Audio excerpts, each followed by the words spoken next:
श्री शिवाय नमस्तुभ्यम। भगवान शिव और माता पार्वती की आप सभी पर कृपा बनी रहे। आज सावन माह का सोमवार है और कहा जाता है कि जो भी व्यक्ति सावन सोमवार व्रत रखता है और इसकी व्रत कथा को सुनता और पढ़ता है, उसकी सारी मनोकामनाएं भगवान शिव पूरी कर देते हैं। आइए सुनते हैं सावन सोमवार की संपूर्ण व्रत कथा। श्रावण सोमवार व्रत कथा के अनुसार अमरपुर नाम का एक नगर था, जहां एक धनी व्यापारी अपने परिवार के साथ रहा करता था। नगर में हर कोई उस व्यापारी का मान सम्मान करता था, लेकिन इतना सब कुछ होने के बाद भी वह व्यापारी बहुत दुखी रहा करता था, क्योंकि उस व्यापारी की कोई भी संतान नहीं थी। संतान न होने के कारण वो व्यापारी दिन रात चिंता में डूबा रहता था। उसके मन में यही ख्याल आता था कि उसकी मृत्यु के बाद में इतना बड़ा व्यापार और धन संपत्ति कौन संभालेगा। पुत्र पाने की इच्छा से वो व्यापारी सोमवार व्रत करता था और भगवान शिव की विधि विधान से पूजा किया करता था। शाम के समय व्यापारी शिव मंदिर में जाकर भगवान शिव के समक्ष घी का दीपक जलाता था। उस व्यापारी की भक्ति से प्रसन्न होकर एक दिन माता पार्वती ने भगवान शिव से कहा कि हे प्राणनाथ, यह व्यापारी आपका परम भक्त है। न जाने कितने दिनों से सोमवार का व्रत और पूजा नियमित रूप से कर रहा है।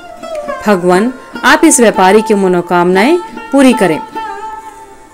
भगवान शिव ने मुस्कुराते हुए कहा, हे पार्वती, इस संसार में सबको उसके कर्म के अनुसार फल की प्राप्ति होती है।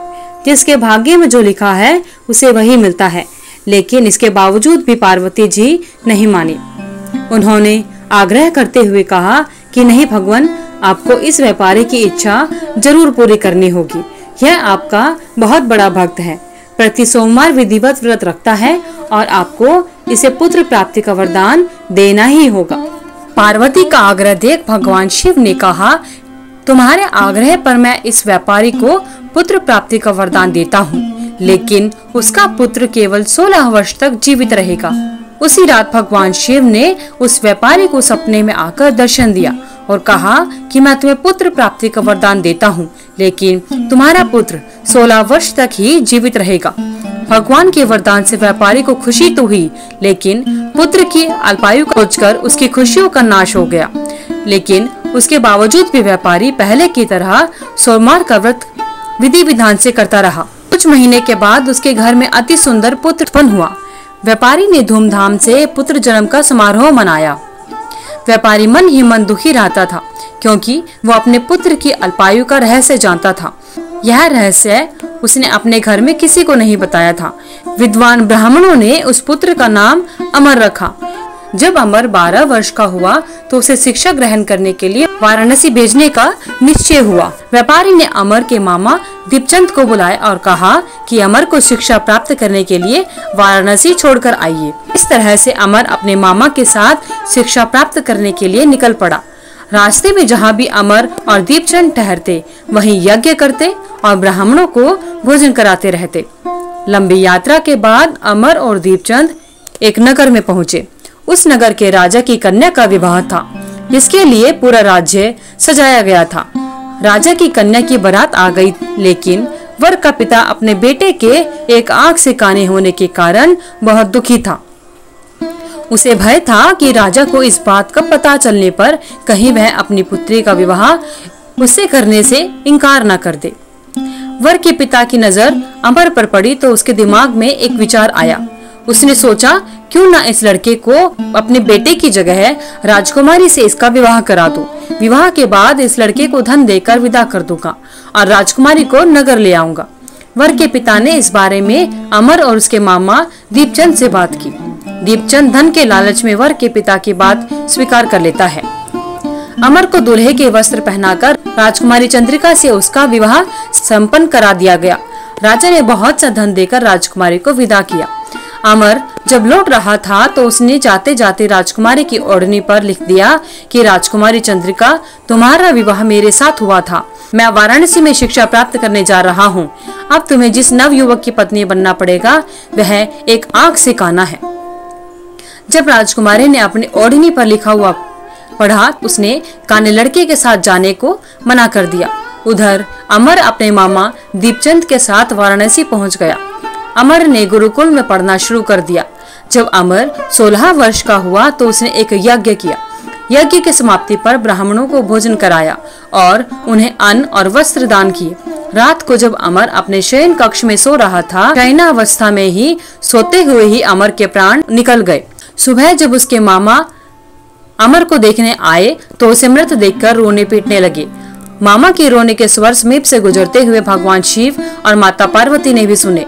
पार्वती जी ने भगवान से कहा कि हे प्राणनाथ, मुझसे इस व्यक्ति की पीड़ा सहन नहीं हो रही, आप इस व्यक्ति के कष्ट को अवश्य दूर करें। भगवान शिव ने पार्वती से कहा कि हे पार्वती, यह तो उसी व्यापारी का पुत्र है, मैंने इसे 16 वर्ष की आयु का वरदान दिया था, इसलिए इसकी मृत्यु हो गई। इसी की मृत्यु के कारण इसका मामा विलाप कर रहा है। पार्वती जी ने फिर भी भगवान शिव से निवेदन किया कि हे प्राणनाथ, आप इस लड़के को जीवित करें, नहीं तो इसके माता पिता रो रो कर अपने प्राणों का त्याग कर देंगे। इस लड़के का पिता आपका परम भक्त है। पार्वती जी के आग्रह करने पर भगवान शिव ने उस लड़के को जीवित होने का वरदान दिया और कुछ ही देर में वह लड़का जीवित हो गया। शिक्षा समाप्त कर अमर अपने मामा के साथ अपने नगर को वापस चल दिया। दोनों चलते हुए उसी नगर में पहुंचे। अमर का विवाह राजकुमारी के साथ हुआ था। उस नगर में भी अमर ने यज्ञ का आयोजन किया। समीप से गुजरते हुए नगर के राजा ने यज्ञ का आयोजन देखा। राजा ने अमर को पहचान लिया। राजा अमर और उसके मामा को महल में ले गया और कुछ दिन उन्हें महल में रखकर बहुत सारा धन और वस्त्र देकर अपनी बेटी को अमर के साथ विदा कर दिया। दीपचंद ने नगर में पहुंचते ही एक दूत को घर भेजकर अपने आने की सूचना भेजी। बेटे अमर के जीवित वापस लौटने की बात सुनकर व्यापारी बहुत प्रसन्न हुआ। व्यापारी ने अपनी पत्नी के साथ स्वयं को कमरे में बंद कर रखा था। भूखे प्यासे रहकर वो दोनों अपने बेटे की प्रतीक्षा कर रहे थे। उन दोनों ने प्रतिज्ञा कर रखी थी कि यदि उन्हें अपने बेटे की मृत्यु का समाचार मिला तो वो दोनों भी अपने प्राण त्याग देंगे। व्यापारी और उसकी पत्नी नगर के द्वार पर पहुंचे। अपने बेटे के विवाह का समाचार सुनकर उनकी खुशी का ठिकाना न रहा। उन्होंने अपनी पुत्र वधू चंद्रिका और अपने पुत्र का शानदार स्वागत किया। उसी रात भगवान शिव ने व्यापारी के स्वप्न में आकर कहा कि हे श्रेष्ठी, मैंने तेरे सोमवार व्रत के करने और व्रत कथा सुनने से प्रसन्न होकर तेरे पुत्र को लंबी आयु का वरदान दिया है। व्यापारी बहुत प्रसन्न हुआ। अतः सोमवार व्रत करने से व्यापारी के घर में खुशियां लौट आई। शास्त्रों में लिखा है कि जो भी व्यक्ति सोमवार का विधिवत व्रत करता है और व्रत कथा को सुनता या पढ़ता है, उनकी सभी इच्छाएं पूरी हो जाती हैं। हर हर महादेव। हे भगवान शिव, हे माता पार्वती, जिस प्रकार आपने व्यापारी, उसकी पत्नी और उसके पुत्र पर अपनी कृपा बनाई, उसी प्रकार सोमवार व्रत को करने वाले और कथा को सुनने एवं पढ़ने वाले सभी पर अपनी कृपा बनाए रखना, सभी के सभी मनोरथ पूर्ण करना। धन्यवाद भगवान शिव और माता पार्वती की आप सभी पर कृपा बनी रहे। आइए भक्तजनों, आप जानते हैं सावन सोमवार के व्रत करने का क्या महत्व होता है। सावन सोमवार भगवान शिव की पूजा के लिए समर्पित है। सावन के महीने में भक्त हर सोमवार का व्रत करते हैं और सावन का महीना सबसे शुभ महीना माना जाता है। भगवान शिव को सोमनाथ या सोमेश्वर के नाम से भी जाना जाता है। सोमवार शब्द चंद्रमा से जुड़ा है और सोम का अर्थ चंद्र होता है। भगवान शिव की कई महिला भक्त 16 सोमवार की शुरुआत पहले सावन सोमवार से करती हैं और वे इसे 16 सोमवार पूरे हो जाने तक जारी रखती हैं। पौराणिक कथाओं के अनुसार श्रावण मास के दौरान भगवान शिव अपने ससुराल आते हैं और देवी पार्वती के साथ पृथ्वीलोक पर निवास करते हैं। एक बार भगवान शिव ने प्रजापति दक्ष को वचन दिया था कि वे श्रावण मास में उनके यहाँ आएंगे और पूरे माह वहीं पर रहेंगे। इसलिए श्रावण मास के दौरान बड़ी संख्या में भक्त दक्षेश्वर महादेव मंदिर आते हैं और भगवान शिव की पूजा अर्चना करते हैं। सावन का महीना उन भक्तों के लिए शुभ माना जाता है जो अविवाहित हैं। ऐसा माना जाता है कि जो भक्त श्रावण मास के दौरान पूरी श्रद्धा और समर्पण के साथ में भगवान शिव की पूजा करते हैं, उन्हें मनचाहा जीवन साथी मिल जाता है या मनचाही इच्छा पूरी हो जाती है। भगवान शिव को भोलेनाथ के नाम से जाना जाता है और भोलेनाथ हमेशा भक्तों की सभी मनोकामनाएं पूरी करते हैं। आइए अब जानते हैं सावन सोमवार में भगवान शिव की पूजा आराधना किस प्रकार करनी चाहिए। सावन सोमवार के दिन सुबह जल्दी उठकर स्नान करना चाहिए। स्नान करने के पश्चात में साफ स्वच्छ वस्त्र धारण करने चाहिए। घर में भगवान शिव का स्मरण करके घी का दीपक जलाना चाहिए। उसके बाद अगर आप मंदिर जाते हैं तो वहाँ मंदिर जाकर भगवान शिव की पूजा करें, जलाभिषेक करें और पंचामृत से भगवान शिव का अभिषेक करें। फिर जलाभिषेक करें। बेलपत्र, भांग, धतूरा, लाल या सफेद फूलों की माला, कोई फल और मिठाई भगवान शिव को चढ़ाएं। महामृत्युंजय मंत्र या पंचाक्षर मंत्र का जाप करना चाहिए और फिर घी का दीपक जलाना चाहिए और उसके पश्चात आरती करनी चाहिए। साथ ही सावन सोमवार या श्रावण माह के महात्म्य का पठन एवं श्रवण अवश्य करना चाहिए। अगर आप सावन माह के महात्म्य की कथा सुनना चाहते हैं तो आपको हमारे चैनल पर उसके कई सभी अध्याय आपको हमारे वीडियोस में मिल जाएंगे। जो लोग सात्विक भाव एवं नियमों से भगवान की पूजा करते हैं उन्हें मनवांछित फल की प्राप्ति होती है।